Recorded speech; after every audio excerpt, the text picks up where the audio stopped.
তো আমরা এখন তারাগঞ্জ থেকে রওনা দিলাম ডালিয়া ডালিয়া কি করে ওটা একটা হাতিবান্ধা হয় না?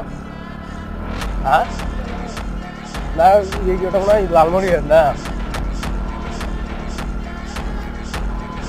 তো প্রিয় দর্শক, আমরা এখন তারাগঞ্জ থেকে রওনা হলাম তিস্তা ডালিয়া ব্যারেজের উদ্দেশ্যে।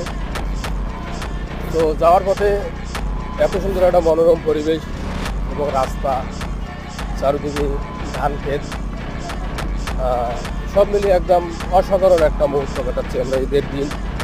আর সেই সাথে সবাইকে ঈদ মোবারক।